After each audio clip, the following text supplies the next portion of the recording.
Dzień dobry, nazywam się Jakub Wiech, to jest program Skaner Energetyka 24, a moim dzisiejszym gościem jest ambasador Republiki Federalnej Niemiec w Warszawie, pan Rolf Nickel. Guten Tag. Dzień dobry Państwu. A dzisiaj porozmawiamy o jednym z najważniejszych zagadnień z zakresu energetyki polskiej, niemieckiej, a także europejskiej. Chodzi mianowicie o gazociąg Nord Stream 2. Mr. Ambassador, firstly, I would like to ask about the latest statement of Chancellor Angela Merkel.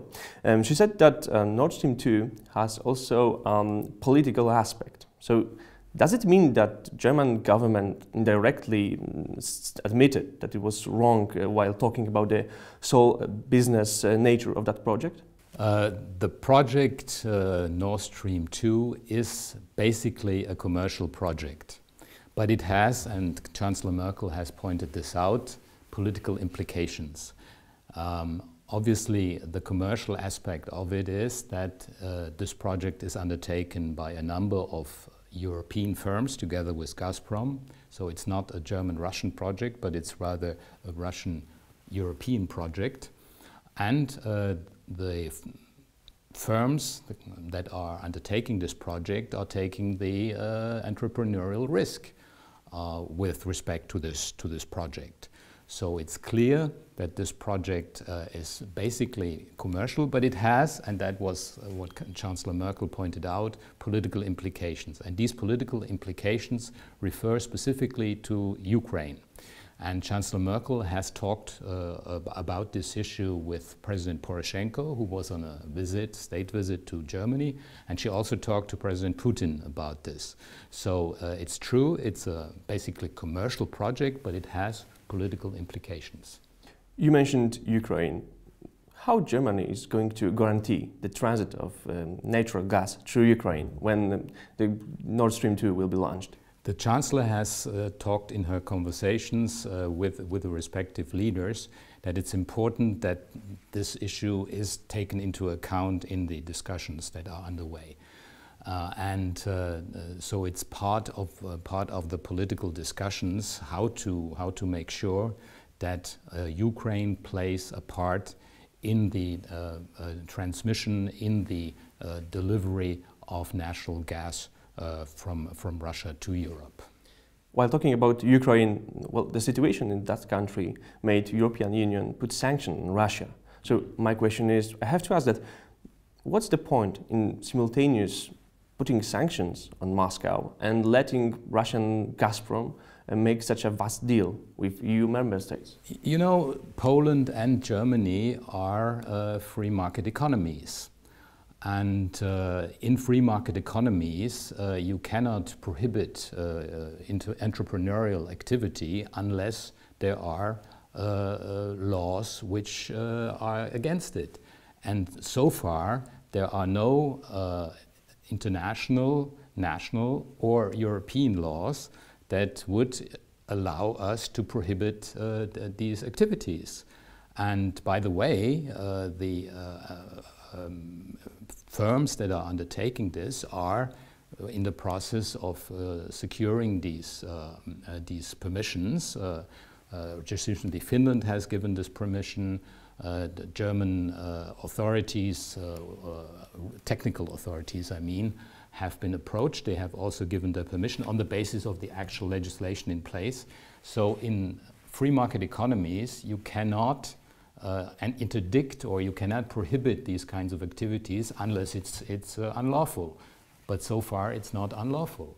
However, while observing Gazprom, some might say that this specific company does not act according to the free market economy. Well, let's see about the result of the reaction of Gazprom on the result of the Stockholm arbitration.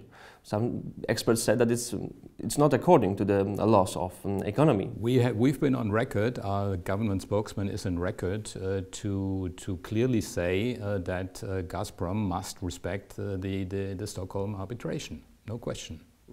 But do you think that the behavior of Gazprom and its the chief CEO of Gazprom after the results of the arbitration in Stockholm made an effect on the statement of the German Chancellor? Well, it's always difficult to predict what will happen in the future. In any case, you know, energy is coming from regions which are not always very easy. If we all had, if the gas was only in Norway or within the European community, we wouldn't have any problem. But when it comes to delivery of natural resources such as oil and gas, you sometimes have the choice between countries that are more or less stable, that are more or less that you more or less like.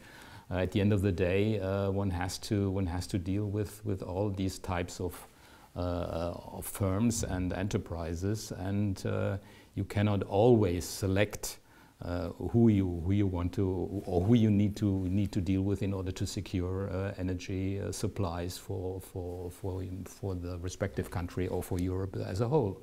After the statement of Chancellor Merkel, some experts said that it's the first sign of is a turning point when it comes to Nord Stream 2, and it's a way that the German government took to get out of this project. Is it true? Is it really a sign of some vast change? The Chancellor has always, in private talks, has always made this point. It hasn't been said publicly in such a clear manner. But in any case, this is where it stands. We say that it's a commercial project, basically, and it has political implications, and these political implications have to be dealt with, and they are dealt with in conversations, and they play a part in this system. But let's not forget that this is that it's a commercial project, that enterprises, corporations, firms, European firms are doing this in order to ensure that there is energy, enough energy for Europe. The energy supply or the energy demand in Europe will grow over the next time. As you know, right now we have something like 462, according to the statistics of the European Energy Agency, 264 billion cubic meters of gas that is consumed. We think, well, the firms that are doing this are thinking that the demand will increase, and that therefore new energy will have to be available. And let me also add that it is important that also other sources of energy, of course, come into play. And we are very much in favor of Norwegian pipeline gas. We are also in favor of LNG. The important thing here is that we have a sustainable energy mix that contains both clean energy, that ensures energy security, and also as cheap as possible prices. And the more competition you have, the more obviously you can ensure cheap prices. And the last question, as we know, US President Donald Trump is not very keen on making Nord Stream 2 build. So is that field of a conflict between Germany and the USA? We'll see. Of course, we also note that, how can I say, that the US interest is also economic, because they want to sell LNG, and LNG for the time being is a little more expensive than pipeline gas, be it from Russia or from Norway. So there are some economic interests involved here, and we will see how these new sanctions play out. In any case, in the past, secondary sanctions against European firms by the US have been fought by the European Union. Thank you. Helms-Burton, for example. Thank you. Szanowni Państwo, to był program Skaner Energetyka 24. Moim dzisiejszym gościem był ambasador Republiki Federalnej Niemiec w Warszawie, pan Rolf Nickel. Ja nazywam się Jakub Wiech. Dziękuję Państwu. Thank you, Mr. Ambassador. Dziękuję bardzo.